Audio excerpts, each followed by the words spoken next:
This is a video that's going to explain how the square roots problem is being done.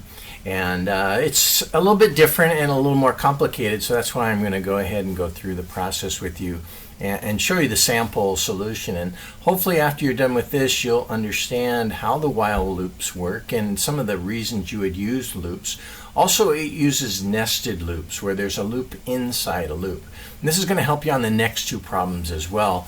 And on the next two problems, I'm just going to get you started, but I'm not going to show you the complete results. So anyway, with challenge 12A and the square roots problem, basically what they want you to do is write a program that will prompt the user to enter an integer. So you're going to put in the scanner and you're going to say enter an integer. Now that number has to be a positive number. If it's a negative number, you have to respond and say, sorry, enter a positive number. And that's called a data verification loop, and we'll show you how the data verification loop works.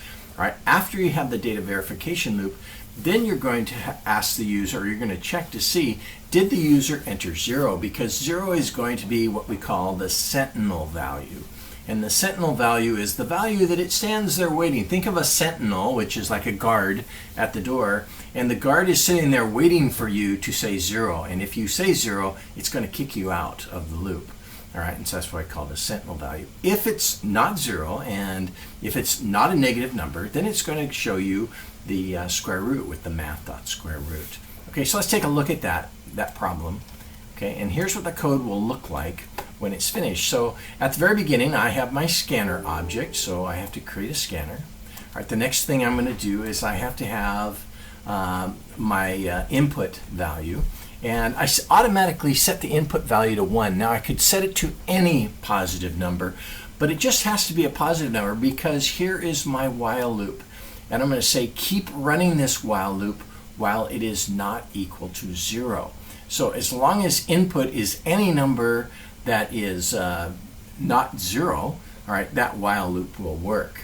All right, and I want it to be positive because I really don't want a negative value, although quite honestly I guess it doesn't matter because the first thing you're going to do is say enter a positive number.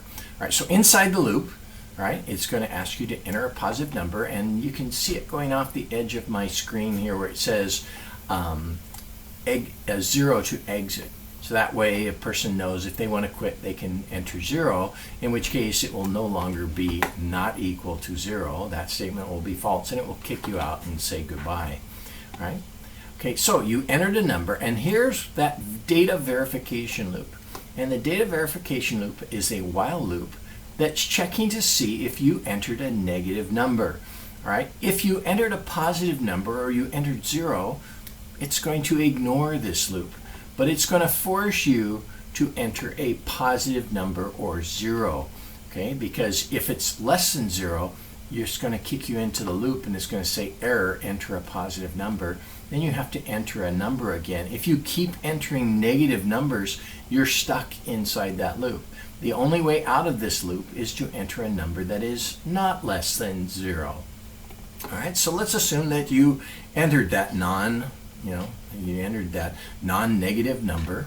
All right, if you entered 0, it will then break.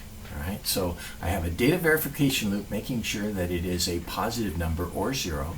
If you entered 0, that means I want to quit. That's that sentinel value, in which case it will break. And break will break the loop that it's currently in. Notice when I highlighted break, it highlighted this while statement because it knows that that's the loop that will be broken, in which case it will exit out and say goodbye.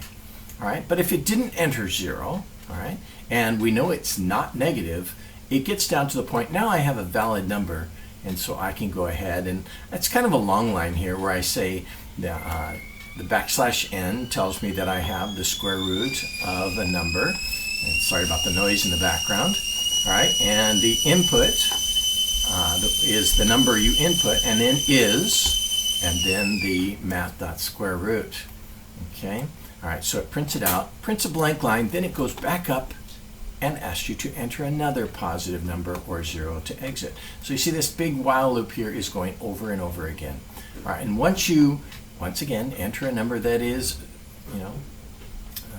not equal to 0, okay, you go down and then you enter another number, Okay, that another number is comes up. It's not negative. Is 0. It will exit out. So let's take a look at what it looks like when it runs.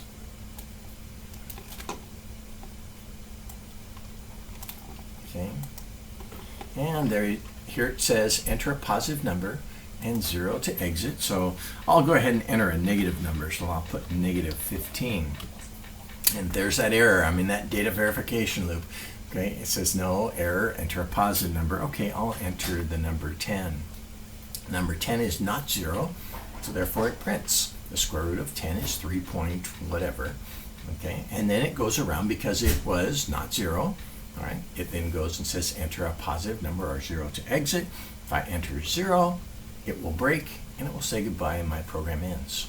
Okay, so if you did this on your own and you did it a different way, that's okay. As long as it works the same way, there's nothing wrong with it. But this is just a solution.